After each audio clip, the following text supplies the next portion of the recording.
Hi, good afternoon. You can live very cheaply on government land called BLM land, Bureau of Land Management.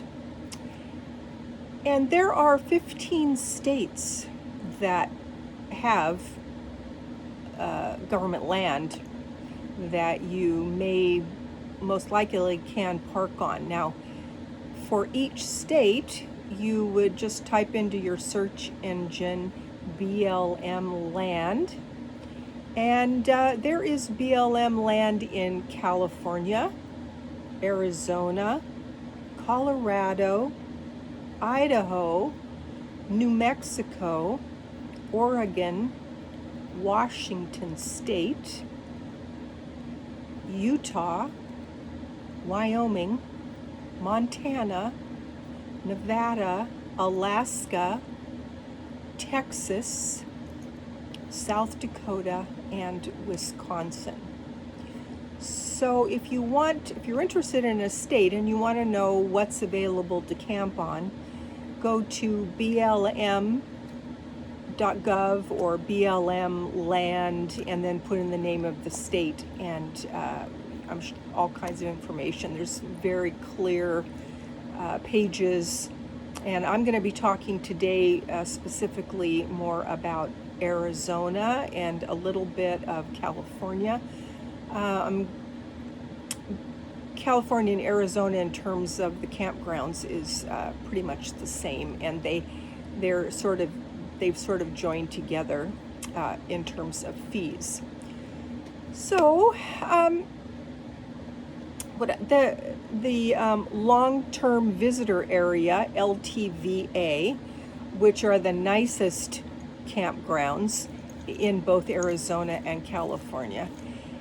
And that simply means that there are some toilets and there is water available and there are dump stations. It's not like being in a mobile home park or anything. We're talking, you're sitting out in the desert and it's flat. And it's, if you enjoy the desert or you just enjoy saving a lot of money, these facilities can be for you. Now, there's a little town called Quartzsite that was made famous by Bob Wells over at Cheap RV Living, and he has every year a get-together called the RTR, the Rubber Tramp Rendezvous. And it's gotten to be a big deal, and campers come from everywhere to, mostly RVers, to be part of this. So a lot of people know about it. Bob's been doing videos and interviewing people in their RVs for many years now, and he kind of pioneered the whole thing. So interesting. If you have any questions, you can always go over to Cheap RV Living and see if you can find out more questions to answer, answers to questions that you might have. But on to the nicest BLM campground in Quartzsite area is called La Posa, Laposa, and it is over 11,000 acres. Now, that does not mean that you're counting on 11,000 acres, but there is a good part of that, the area that is set aside for camping. There are 475 sites. Some of them have hookups. Probably most of them don't. I don't think that the facilities are spread out a lot. I think you're going to find most people camping closer to them. So there are going to be campers that are there that are sort of in a smaller space, and then the rest of it is for hiking and watching wildlife and enjoying solitude, although I don't know how much solitude you have when you have an RV park not too far away from you on every side, but it's much cheaper than going to one of the RV parks. RV parks are anywhere from $30 to $80 to $125 a night, something like that. So This is in terms of cost, far superior. There are 9 LTVA camping areas combined between Arizona and California. Now, most of those are close to the border of each state, so they're kind of close to each other in different sides. You know, some are in Arizona, some are in California. And also, Quartzsite is close to the border. It's about maybe an hour and a half drive. You have to go from Quartzsite to Yuma and then down to San Luis if you want to go into Mexico. And La Posa, let's see, there's also, La Posa is also close to Yuma, a little over an hour away. And it's at the juncture of the I-10 and Highway 95. 4 hours driving time to San Diego. So basically you're leaving, Quartzsite's really close to the borders, but so you're driving through desert area all the way. Southern California, especially San Diego and the central and back part of California, they're high desert. Looks very different than it used to, but basically if you go out into the brush, you're going to find, or go out into the land that's not very occupied, you're going to find tumbleweeds and brush and sand and whatever, all along the California-Mexico border, and certainly all along the California-Arizona border. My mother loved the desert. She lived in Barstow for a while, and I like the desert too. And certainly, if you have a self-contained RV, it's important to say that those are the only types of rigs that are allowed to park in the LTVAs, because they don't want human waste everywhere, and so they just make it that way. Now, if you're doing dispersed camping, you can park in a tent, but the dispersed camping is going to be more remote, and it's not going to have the facilities. You're not going to have the park rangers coming by and making sure things are in good order in the dispersed camping as much. I'm sure you'll see them, but it would not be every day.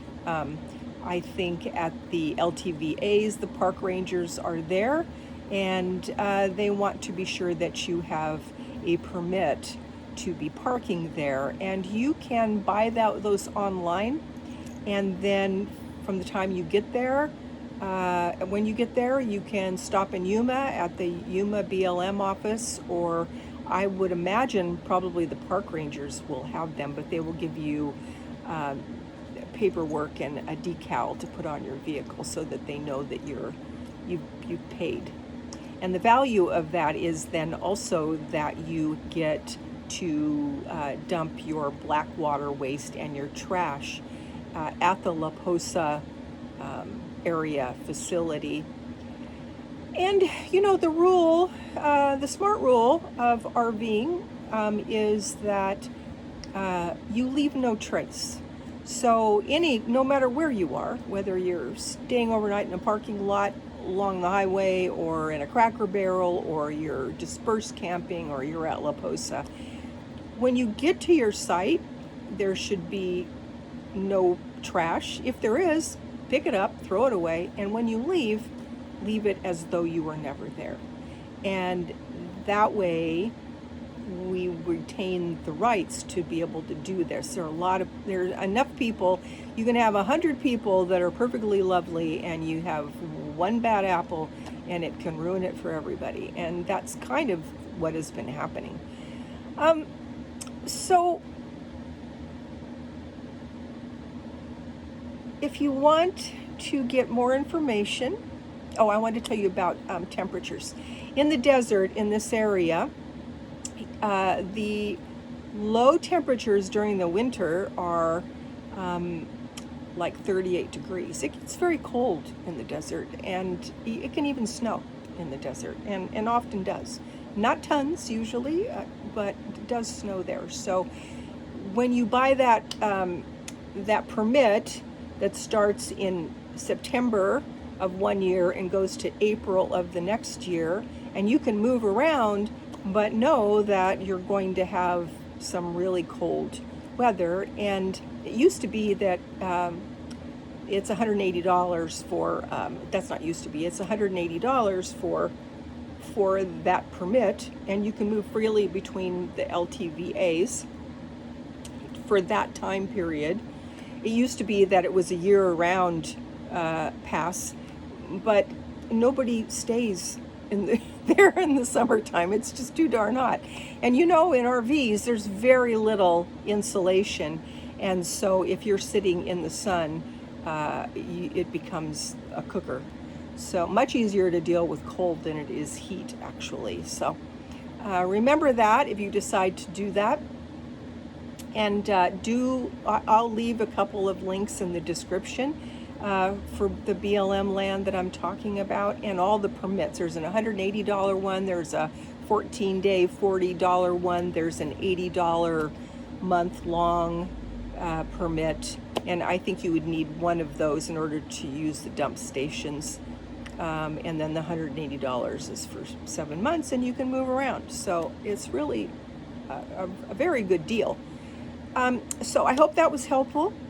I will probably be talking more about this. I will look into more of the LTVAs in California, and if that's any different than Arizona, then I will let you know. I will say that the California LTVAs and all of the BLM land in California, it's not on the coast, of course. It's as I said, along the borders and up, even higher up into California, but in the backcountry, in the mountains, and there's a lot more dispersed camping in California. And I know some people, there's a lady, Carolyn's RV Life, and she's by herself, and she prefers to find the very remote places that nobody else is, and she likes to be there. She feels like it's safer to be by yourself and not be around all the people. And I think that there's some logic in that, but there's also what happens if something happens to you. And now if you have a Starlink, then you can, and you got an app to connect your phone, you can always call emergency services yourself. That is if you're conscious. So I think the bigger danger is that you get injured or hurt or something when you're by yourself than from other people if you're in a remote area. But things to think about. Remember, BLM land and the state, and you will come up with information, and you can make a better determination about what you want to do. Quartzsite is just a very simple little town, and not really much there, but of course it's millions of people go through there every year because it's so close to everything, I think, and because it started out being a place where you get quartz. And when I was little, my dad and my stepmom were rock hounds, and we went all over the west and the southwest, and as far as Yellowstone and Utah, looking for agate and quartz. And my dad had a rock tumbler, and it was all the rage with them. So anyway, have a lovely day. Hope this was helpful. And there's a lot more to learn. This is just the high points. Get you started. And I will, God bless, and I will see you on the next one.